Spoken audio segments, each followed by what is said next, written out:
In the world of football, there are many memorable moments, but none perhaps as shocking and jarring as when a team suffers an incredibly heavy loss. Over the years, there have been some significant defeats that have left football fans across the globe in awe, not for the brilliance on display, but for the sheer scale of the loss.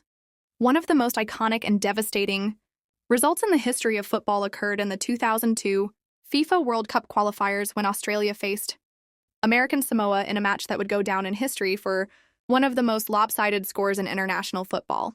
In the game, which took place in Coffs Harbour, Australia delivered a crushing 31-0 victory over American Samoa. This result remains the largest margin of victory in a competitive international football match to this day. American Samoa, a small island nation in the Pacific, found themselves outclassed at every turn. The team was ill-prepared for the match and struggled to put together any meaningful attack, while Australia showcased their dominance with ruthless efficiency. The game was a stunning demonstration of the gulf in class between a well-established footballing nation like Australia and a country with far fewer resources and experience on the international stage.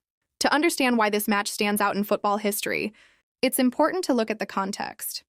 American Samoa was a team struggling with both player development and infrastructure, which made competing at a high level difficult. The island nation had only a limited pool of players to choose from, and many of their players were not professional athletes. In contrast, Australia, with its more established footballing culture, had players who were part of professional clubs, and many were already international stars.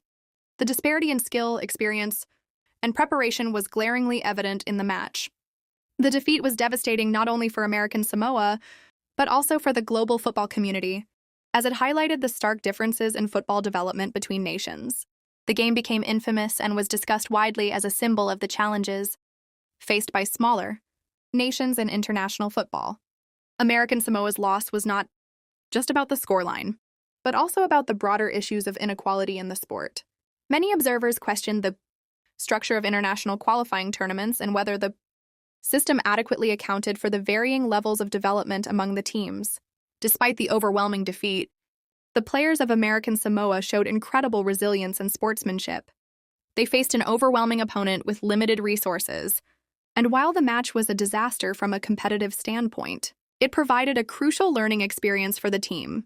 For many of the players, it was their first exposure to a truly high-level competition, and the game sparked significant changes in how American Samoa approached football in the years that followed. In the decades that followed, American football stagnated on the international stage.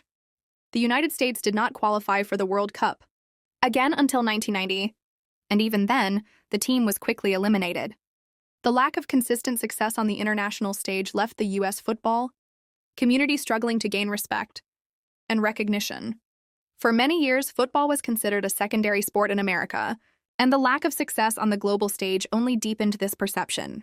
The 1994 World Cup, which was hosted in the United States, was a significant moment for American football, but it didn't lead to the kind of success many had hoped for.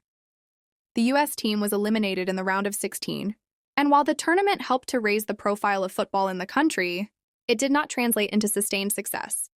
The American team's inability to compete at the highest level, despite having the resources and infrastructure to develop top-tier players, continued to be a source of frustration for both fans and players. Perhaps the most painful loss in modern U.S. football history came in 2017, when the national team failed to qualify for the 2018 World Cup. This was a shocking and heartbreaking defeat for a nation that had seen gradual improvements in its footballing infrastructure and talent pool.